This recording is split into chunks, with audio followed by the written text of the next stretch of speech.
Reliance इंडस्ट्रीजच्या biogas प्लांटमधून निघणारा liquid fermented organic manure waste पावळ खोऱ्यातील शेतजमिनी टाकण्याचा प्रयत्न होत असल्याचा आरोप शिंदे शिवसेनेचे रायगड जिल्हा युवा जिल्हाध्यक्ष संजय म्हात्रे यांनी केलाय।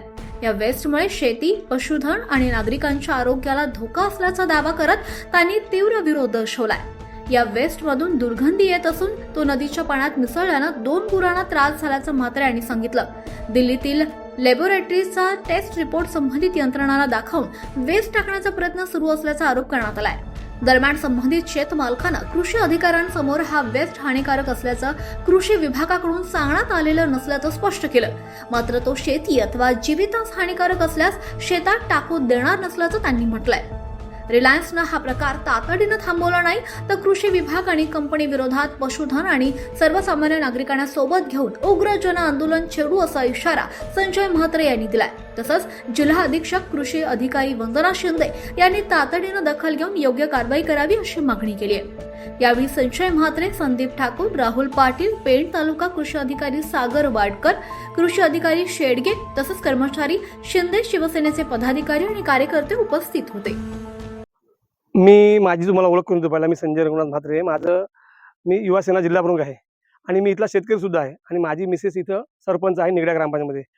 मला इथून शेतकऱ्यांनी कळवलं की बाबा असा मलबा आपल्या नदीमध्ये आले आणि कोणीतरी टँकर घेऊन तिकडून येतोय। तर त्याची पाहणी त्या शेतकरीच केली आणि इथल्या युवा पिढीने केली आणि त्याचा पाठपुरावा केला तर कुठं टाकतात म्हणून त्याचा आपण पाठपुरावा केल्यानंतर आपण पाहिलाच असेल की तिथं खड्डा खोदलेला आहे आणि तिथं तो मलबा पडलेला आहे। पण हा मलबा नदीत गेल्यामुळे तिथं गुरं ढोरं होरपळत होती, ती कशी मशी वाचवली त्या लोकांनी। परंतु जर गुरं ढोरं होरपळत असतील तर नक्कीच माणसं सुद्धा होरपळून मरू शकतात आणि हे त्या शेतकऱ्याला फसून हा मलबा इथं आणलेला आहे।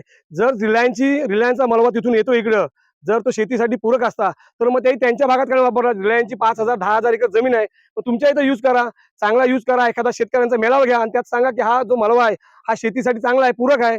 तसं काही न करता चोरी चुपूक हे टँकर आणतात इथं आणि टँकरचा नंबर सुद्धा नाही, नंबर प्लेट सुद्धा नाही, असे टँकर इकडे येतात आणि इथं टाकतायत।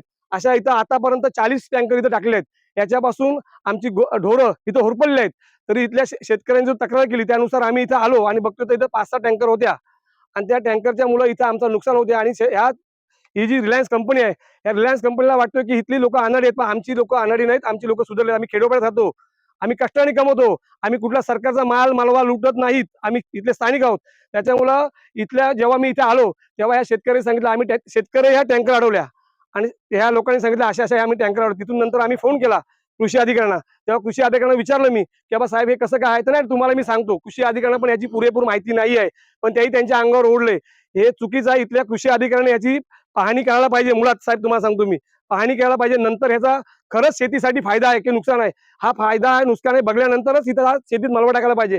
पण आम्हाला ही जी रिलायन्स कंपनी आहे, रिलायन्सची मॅनेजमेंट आहे, ही इथल्या आम्हाला शेतकऱ्यांना, आम्हाला नवीन युवा पिढीला ही वेडी समजते, पण आम्ही वेडी नव्हतो, आम्ही शहाणे आहोत। ही इथं आता यांचे टँकर आम्ही बंद केले, पण आम्हाला शासनाला म्हणणं आहे शासनाला की ह्यांच्यावर कायदेशीर कारवाई होऊन ही बंद झालं पाहिजे आणि जे रिलायन्सचा जो प्रोजेक्ट आहे ती त्यांच्या इथंच ती मलबा टाकला पाहिजे, अन्यथा आम्ही मोठं आंदोलन करू।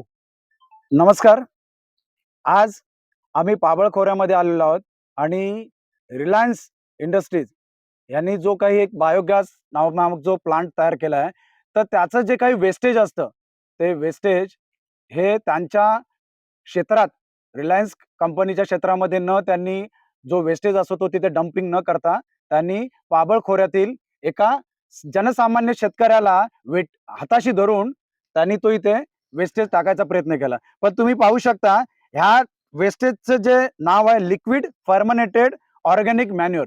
हे जे लिक्विड फर्मनेटेड ऑर्गॅनिक मॅन्युअर ह्याचे जे टेस्ट रिपोर्ट आहेत ना, हे टेस्ट रिपोर्ट हे सीमा लॅबोरेटरीज म्हणून एक गव्हर्नमेंट ऑथराइज्ड ही जी लॅबोरेटरी आहे ही दिल्लीची आहे।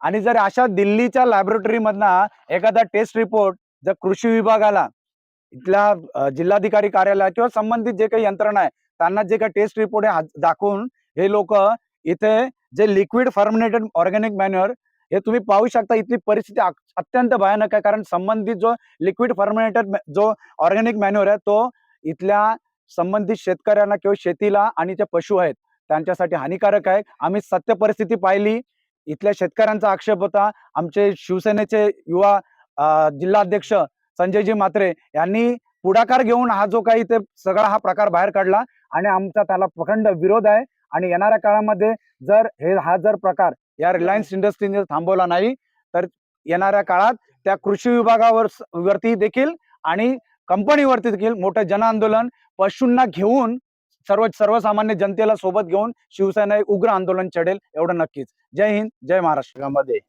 हा जो शेतकरी आहे जगदीश आयरे, आम्हाला ह्याची सुद्धा कल्पना नव्हती. तरी मी दुपारी त्याला म्हटलं, जगदीश हे काय रे एकदम घाण वास मारतोय? तो मला बोला, सत्वे भाऊ इथे आमची शेती आहे आणि या शेतीमध्ये मी प्रतिवर्षाप्रमाणे कलिंगडीचा व्यापार करतो आणि मला खतासाठी ती चांगलं योग्य आहे. तुम्हाला चांगली गोष्ट आहे. म्हणजे आता या संजय म्हात्रेच्या म्हणण्यानुसार या ठिकाणी ह्याच्यापासून सर्व शेतकऱ्यांना आणि इथली जी वस्ती आहे त्यांना सर्वांना धोका निर्माण झालेला आहे. त्याच्यामुळे जी आम्हाला कल्पना नव्हती, पण शेतकऱ्यांनी आता या ठिकाणी सर्वांच्या समोर सांगितलेलं आहे की या ठिकाणी असा जर सर्वांना जर ह्याचा जर आपल्याला पश्चाताप होत असेल, काही नुकसान होत असेल, तर ते मी शेतकरी म्हणून या ठिकाणी टाकून देणार नाही, बंद करीन. आणि त्या ठिकाणी संजय म्हात्रेंच्या या ठिकाणी आल्याबद्दल आणि आम्हाला सूचना दिल्याबद्दल त्यांचा सुद्धा आम्ही ग्रामस्थ मंडळाला आभारी आहोत. आणि या विभागामध्ये अशी परत स्थिती आम्ही निर्माण करून देणार नाही. आम्ही शेतकरी आता जागे झालेलो आहोत. हे मला काय कागदपत्र दिले आणि ऑर्गॅनिक आहे ह्याची मला त्यांनी जाणीव करून दिली. तसेच मी शेती कृषी खात्यामध्ये पण तोंडी विचारलेलं, ते पण सांगितलं चांगले आहे, शेतीसाठी हानिकारक नाही आहे. त्यांच्या आधारात मी काय एवढं फॉरेन्सिक लॅबचे रिपोर्ट काही मला समजत नाही, खरं काय केमिकल आहे काय ते मी माझ्या हिशोबात मी त्यांना परवानगी दिलेली आहे. असं बाकी काय त्याच्याकडून माझं अजूनपर्यंत काही नुकसान झालं, पण काय नुकसान होईल तर त्याची भरपाई ते मला करून द्यावी. मधून जो LFMO इथे स्लरी या ठिकाणी टाकण्यात आली होती, त्या संदर्भात बऱ्याच शेतकऱ्यांच्या कंप्लेंट दिसतात. वास्तविक या प्लांटला मी जेव्हा फेब्रुवारी-मार्च मध्ये भेट दिली होती आणि मी स्वतः तो प्रोजेक्ट काय आहे तो समजून घेतला होता, तर त्याच्यामधले जे घटक होते ते सगळे सेंद्रिय घटक बघून मला खात्री पटली होती की बाबा हे शेतीच्या फायद्याचं आहे. परंतु असं दिसतंय की शेतकऱ्यांमध्ये त्याबद्दल खूप अवेअरनेस करण्याची गरज आहे. आणि त्यावेळेस मी कंपनीला ते सुद्धा सांगितलं होतं की जर एवढं चांगल्या प्रकारचं खत असेल तर आमच्या जिल्ह्यामध्ये युरियाचा मोठ्या प्रमाणात वापर होतो. एवढं चांगलं सेंद्रिय खत मिळालं तर या जमिनी सुफलाम आपल्याला करता येईल.